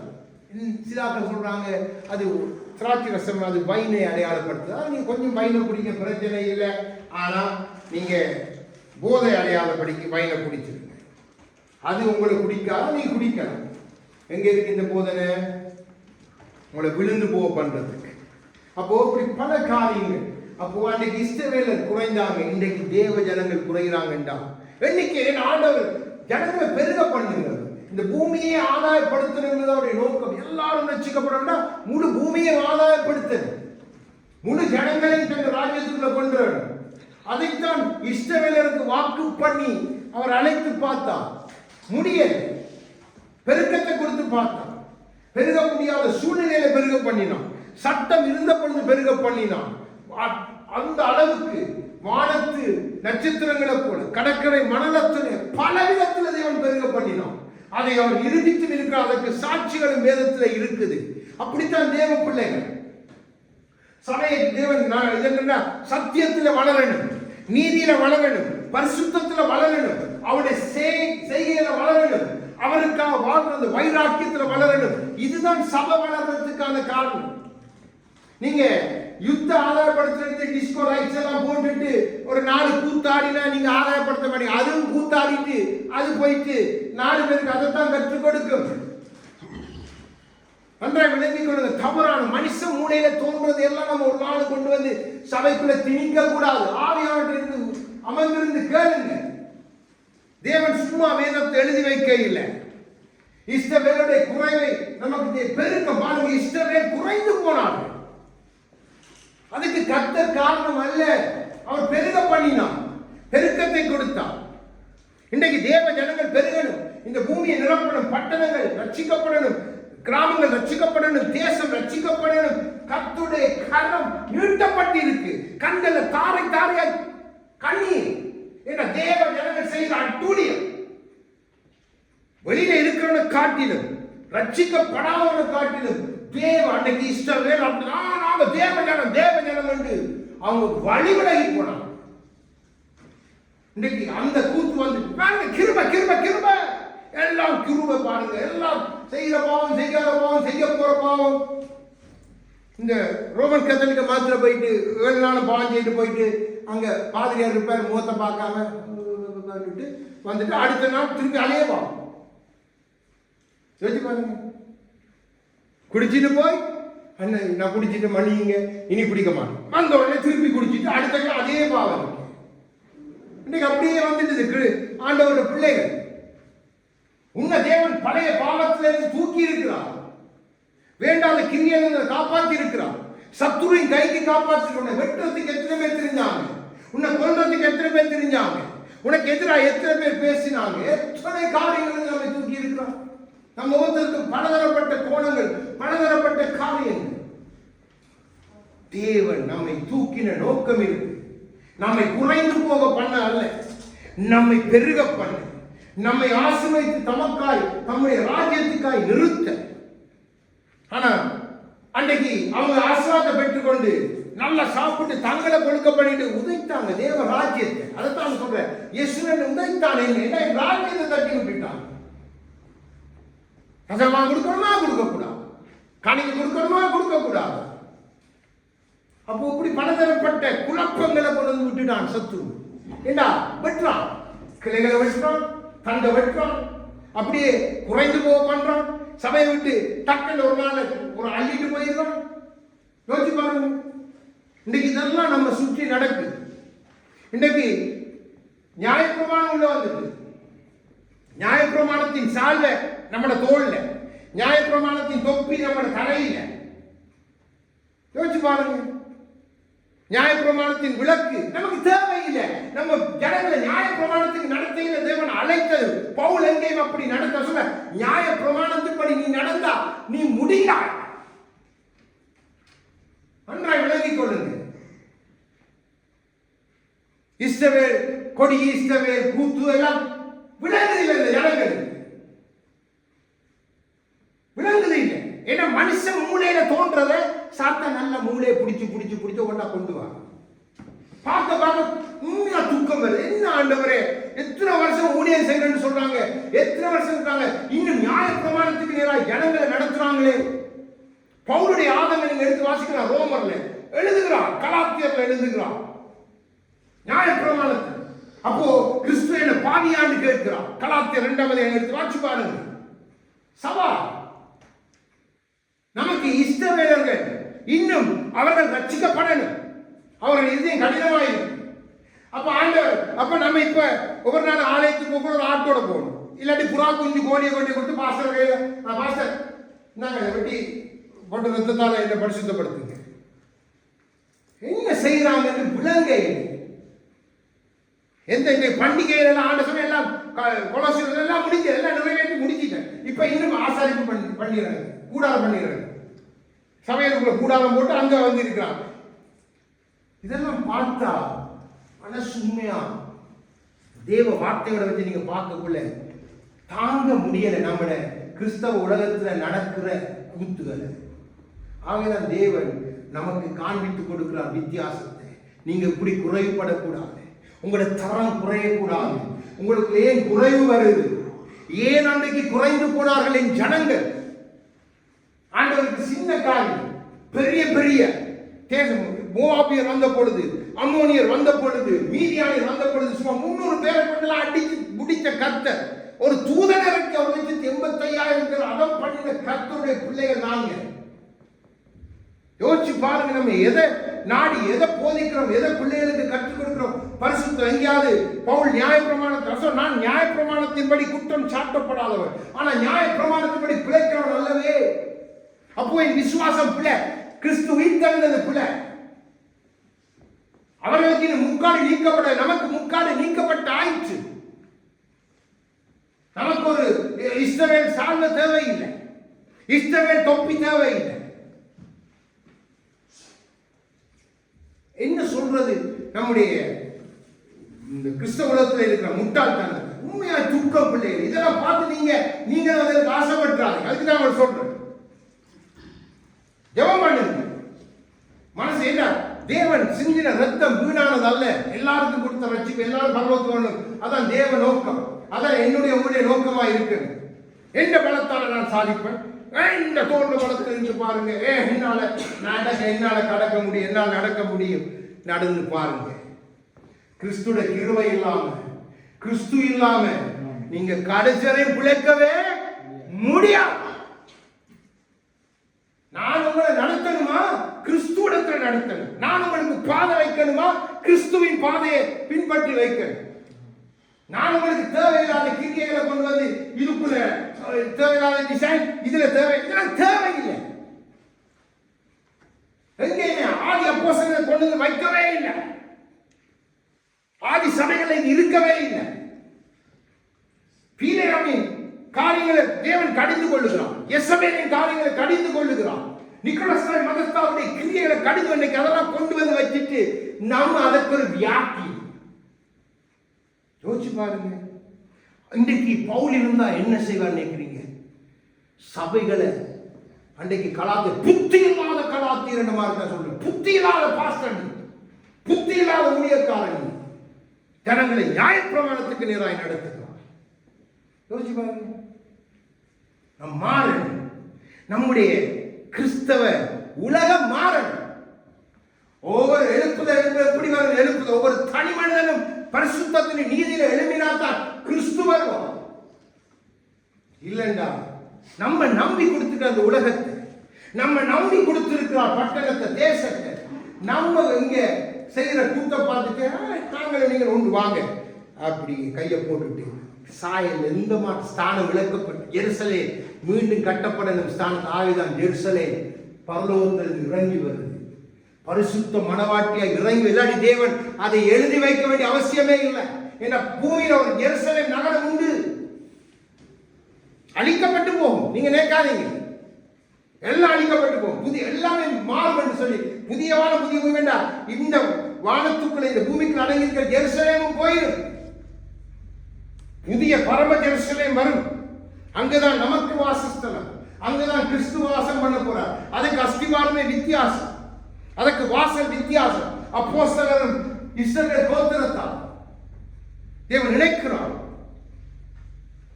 நம்ம தவறான வேதத்துல சொல்லாத காரியங்களை கொண்டு வந்து நம்ம காரியங்களை செய்து சபை பிள்ளைகளை குருட்டாட்டம் பண்ணக்கூடாது. நாளைக்கு நான் செய்வதை பார்த்து நீங்க செய்வீங்க. அங்க எங்களோட ஊழியக்காரன் அவர் சொன்னார், நாங்களும் அதைத்தான் செய்யணும். இதெல்லாம் தேவையில்லை பிள்ளைகளே. நமக்கு நாம குறைந்து போகாது, நம்மை பெருக்க தேவன். நம்ம நடந்து வந்த வழியெல்லாம் நம்ம சுமந்து வந்தவர், எத்தனை கரடு முழுதான பாதையில நம்மை தூக்கி வந்தவர். அவருடைய கிருபை தூக்கி வந்துச்சு, நடக்க பண்ணினது அவருடைய கிருபை, அவருடைய வார்த்தை. இதை விட்டு நீங்க ஒரு நாள் விளையக்கூடாது.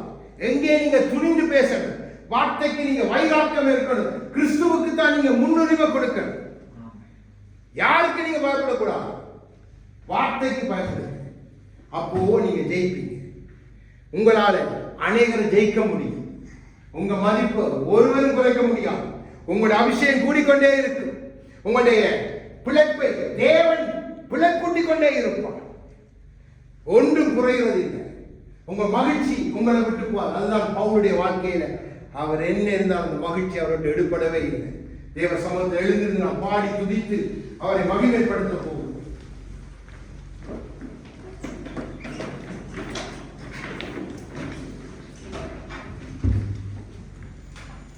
தேவன் நம்மோடு பேசி தேவன் நம்மை உருவாக்க விரும்புகிறார். தேவன் நம்மை சரிப்படுத்த விரும்புகிறார். எதனால் என்று காண்பித்துக் கொடுக்கிறோம். நாம் எதிலே குறையக்கூடாது என்று காண்பித்துக் கொடுக்கிறோம். உலகத்து பணத்துல நம்ம குறையலாம், உலகத்துல சில காரியம் நம்ம குறைப்பெல்லாம் பரவாயில்லை. ஆனா தேவனுடைய அந்த அபிஷேக தைலத்தில், தேவனுடைய மகிழ்ச்சியிலும், தேவனுடைய நம்மை பிழைப்பூட்டுகிற பிழைப்பில் நாம் குறையவே கூடாது. அது நம் தரத்தை குறைக்கும், அது நம்முடைய எண்ணிக்கையை குறிக்கும், அது நம்முடைய வாழ்க்கையை மாற்றி போடும். இதுதான் சத்துருக்கு வேண்டும். நம்மை கிளைகளாய் இணைத்திருக்கிறார், நம்மை தண்டுகளாய் இணைத்திருக்கிறார். அவருடைய ஆலயத்துக்கு நாம் ஒவ்வொருத்தரும் ஒவ்வொரு தூண், ஒவ்வொரு அலங்காரமான கிளைகள். ஒரு நாளை நம்மை பார்த்து யாரும் எரேமியா புலம்பினது போல புலம்பக்கூடாது. இவர்கள் ஏன் இப்படி வெட்டப்பட்டார்கள் ஆண்டவரே? எரேமியா புலம்புகிறார்.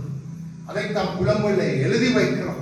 பொன் மங்கி போயிட்டு, வாழ்க்கை பிரகாசம் இழந்து போயிட்டு, இவன் கூர்மை எங்கே? பேசினான் குத்துமே, வாழ்க்கை திரும்புமே, அங்கே அந்த கூர்மையை இன்னும் காண முடியலை என்று சொல்லி கதறுகிறார். நம் வாழ்க்கை, நாம் நடந்து வந்த வழிகள் எல்லாம் நம்மை தாங்கி வந்தவர், நம்மை தூக்கி வந்தவர் நம் இயேசுதான்.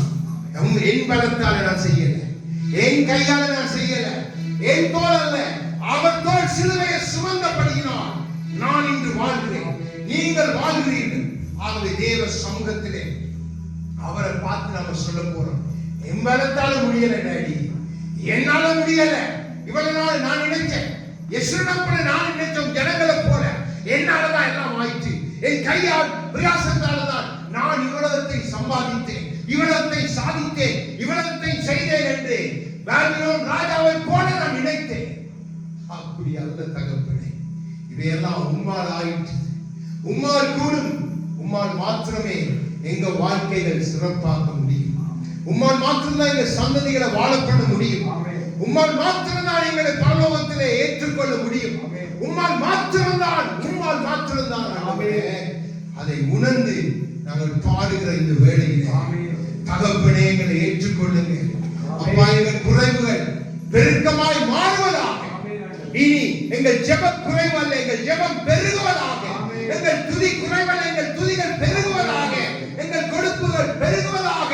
அப்பா, உமக்கென்று வாழ்கிற வாழ்க்கையில் ஒரு பெருக்கத்தை காண்போமாக. எல்லாம் பெருக பண்ண நீர் வல்லவர். எந்த சூழ்நிலையிலும், எந்த சட்டம் போட்டாலும், எப்படிப்பட்ட நேரத்திலும் நீர் எங்களை பெருக பண்ண வல்லவர். உமக்கு நன்றி சொல்லி எங்களை அதிசயமாய் நடத்தின எங்கள் இயேசுவே உமக்கு தான் மகிமை என்று சொல்லி உம்மை பாடி துதிக்கிறோம். நான் நடந்து வந்த பாதைகளில் கிருபையை தாங்கினது அன்பு இயேசுவே. நான் நடந்து வந்த பாதைகளில் கிருபையை தாங்கினது அன்பு இயேசுவே. நான் தடுமாறும் போது என்னை தாங்கினீரையா, என்னை அதிசயமாய் நடத்திய எங்கள் இயேசுவே. நான் தடுமாறும் போது என்னை தாங்கினீரையா,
என்னை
அதிசயமாய்